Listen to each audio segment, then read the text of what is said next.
Selamat malam Ibu dosen pengampu serta rekan-rekan semuanya. Nama saya Sardion Lubis dan dalam presentasi UTS pengembangan organisasi kali ini saya akan berperan sebagai konsultan internal yang ditugaskan untuk melakukan diagnosis dan menyusun strategi perubahan bagi institusi pemasyarakatan. Baik, seperti yang kita ketahui bersama bahwa salah satu fungsi utama lapas adalah sebagai pusat rehabilitasi. Namun, baru-baru ini kita dikejutkan oleh sebuah krisis integritas yang sangat serius. Sebuah jaringan narkoba antar provinsi yang mengendalikan sabu seberat lebih dari 4 kg yang ternyata dikendalikan tepat dari balik jeruji sel Lembaga Pemasyarakatan Narkotika kelas 2A Karangintan. Terlebih dahulu, mari kita simak cuplikan liputan dari Kompas TV berikut ini untuk memahami konteks masalah yang akan kita bedah nantinya. Pembelinya ini yang di bawahnya ini cukup banyak. Jadi ini bukan hanya untuk satu jaringan. Pengungkapan peredaran narkoba jenis sabu dengan berat lebih dari 4 kg ini berawal dari penangkapan seorang tersangka berinisial UD di kawasan Jalan Trans, Kalimantan, Desa Anjir, Kabupaten Barito Kuala, Kalimantan Selatan. Narkoba ini diduga berasal dari Malaysia dan melibatkan jaringan Pulau Kalimantan yang dibawa dari Kalimantan Barat untuk dipasarkan di Kalimantan Selatan. Dari pengembangan kasus ini juga mengungkap keterlibatan tersangka lain berinisial RB serta seorang narapidana Lembaga Pemasyarakatan Karangintan Kabupaten Banjar bernama Nafus yang menjadi pengendali operasi jaringan ini. Nah, ini kami katakan boleh dibilang ini satu sindikat, ya. Jadi bukan pengedar. Nah, beda antara sindikat dengan pengedar. Kalau pengedar kita hanya menangkap satu orang saja, ya. Nah, ini kita menangkap sindikat, walaupun namanya sindikat ini dia bisa panjang sekali dari atas sampai dengan yang terbawah. Nah, di tanggal 20 Oktober itu kami berhasil mengungkap satu sindikat peredaran narkotika jenis sabu di Kalimantan Selatan. Nah, ini jaringan antar provinsi. Kalimantan Barat dan Kalimantan Selatan. Dari penggagalan peredaran sabu seberat 4.053 gram ini setara dengan penyelamatan sekitar 81.000 lebih warga dari penyalahguna narkoba. Fadli Azhari, Abrar Effendi, Kompas TV, Banjarmasin, Kalimantan Selatan.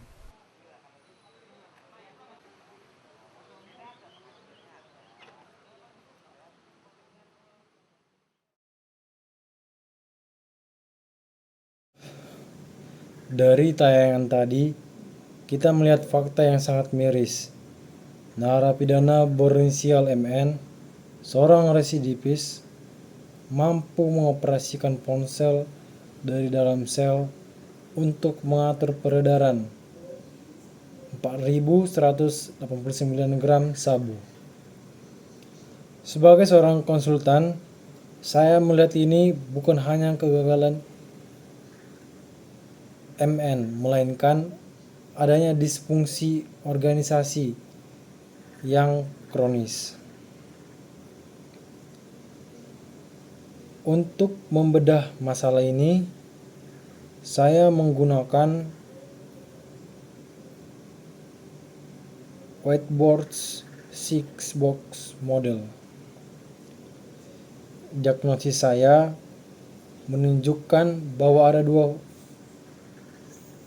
dua kotak utama yang sedang mengalami kerusakan yang parah di Lapas Karangintan.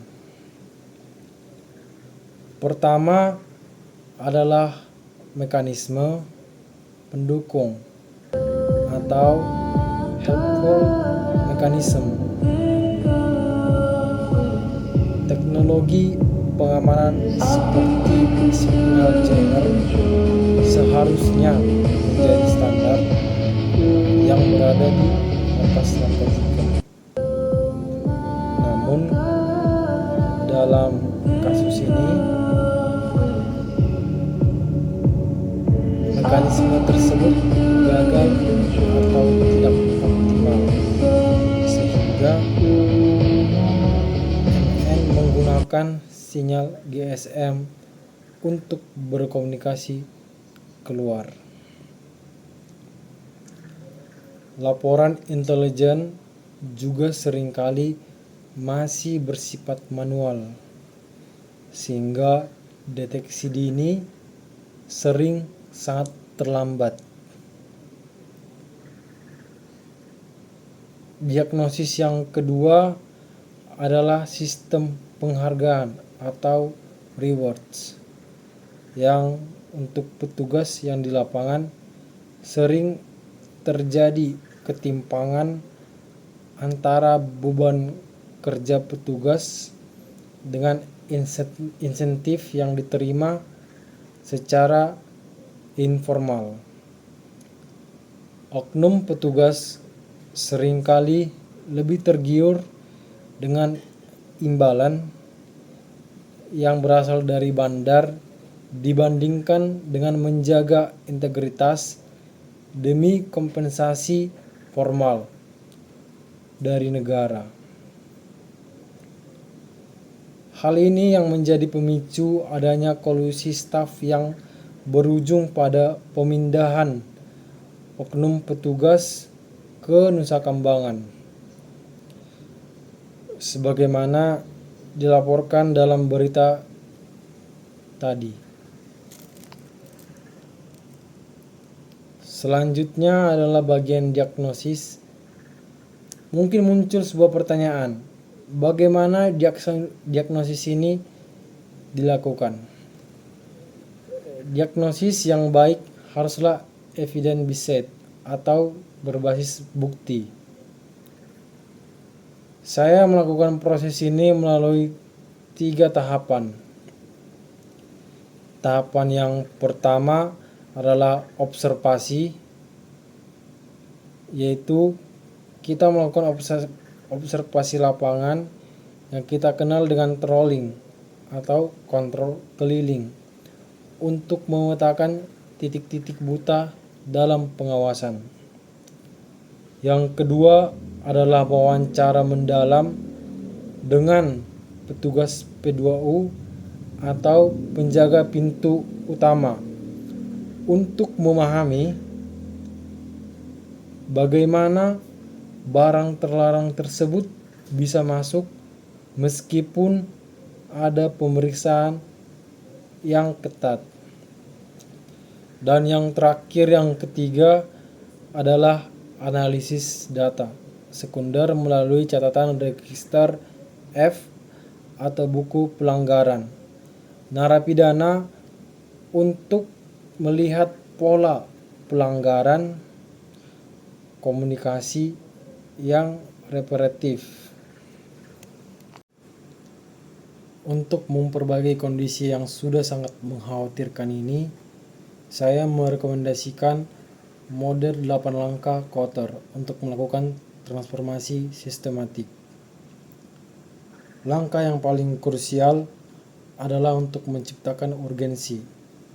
Kasus yang kita lihat, kasus 4,1 kg sabu ini harusnya dijadikan alarm bagi seluruh pegawai bahwa reputasi institusi sedang dipertaruhkan. Kita harus membentuk koalisi pemandu, yaitu tim agen perubahan yang terdiri dari petugas-petugas yang berintegritas tinggi untuk mengawal reformasi ini secara berlangsung di Blok Hunian.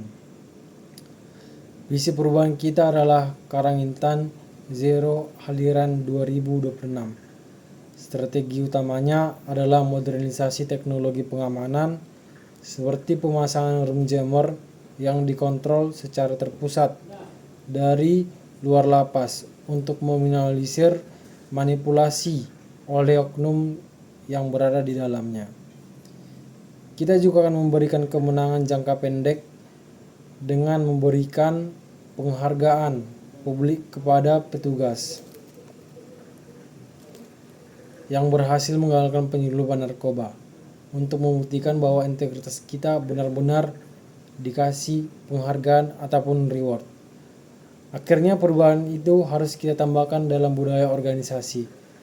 Nilai integritas tidak boleh hanya jadi slogan, tapi harus masuk dalam indikator kinerja utama atau IKU setiap petugas tersebut. Sebagai kesimpulan, transformasi di Lapas Karangintan sangatlah mendesak.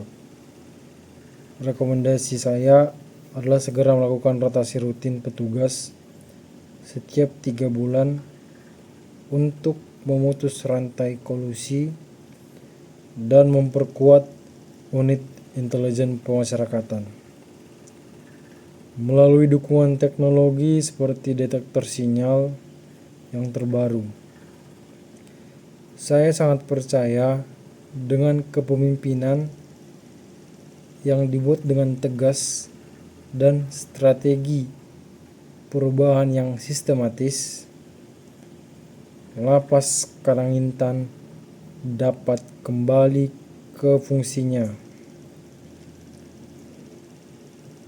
bukan sebagai tempat peredaran narkoba, namun sebagai tempat pembinaan, bukan juga sebagai pusat kendali dari peredaran narkoba tersebut.